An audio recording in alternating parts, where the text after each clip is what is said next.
सर्वप्रथम सर्वांना नमस्कार. थोर पुरुष आणि तसेच माझे वडील यांना मी वंदन करते.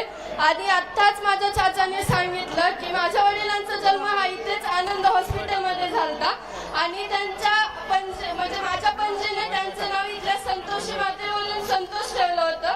आणि मी याच ठिकाणाहून तुम्हाला सर्वांना एक विनंती करते की माझ्या वडिलांना हा न्याय मिळालाच पाहिजे. आणि तसंच तुम्हाला तर माहिती आहे त्यांची हत्या कोणत्या प्रकारे झाली आणि त्यांचा यात काही गुन्हा नसताना ते एक समाजसेवक असताना त्यांनी समाजासाठी इतके कार्य केले आणि शेवटपर्यंत ते समाजासाठी झुंजत होते. त्या दिवशी सुद्धा एक दुसऱ्या दलित समाजाच्या व्यक्तीची मदत करत असताना नंतर हा प्रसंग त्यांच्यावर आला. ही जी आज वेळ माझ्यावर किंवा माझ्या कुटुंबावर आहे ही वेळ कोणत्याही दुसऱ्या कुटुंबावर येऊ नये याची मी म्हणजे आपण सर्व याची दक्षता घेऊ. आणि जसे काल आभाळ आलते, हा सूर्य झाकला होता, आज ऊन पडलंय, हा सूर्य आज आपल्याला आणखीन दिसतोय, पण माती आड गेलेले माझे वडील मला नंतर कधीच नाही दिसणार.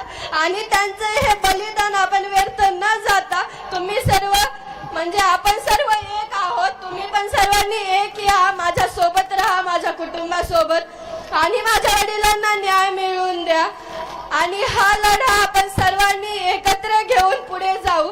आणि जो हा अन्याय होतोय आज, हा अन्याय पुन्हा न होऊ नये म्हणून आपण या लढ्यात एकजुटीने एकामेकाच्या खांद्याला खांदा देऊन समोर जाऊ आणि माझ्या वडिलांना तसेच आपल्या सर्वांना न्याय मिळवून घेऊ.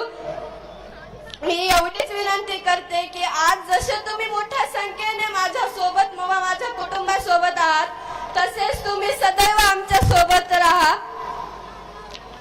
धन्यवाद.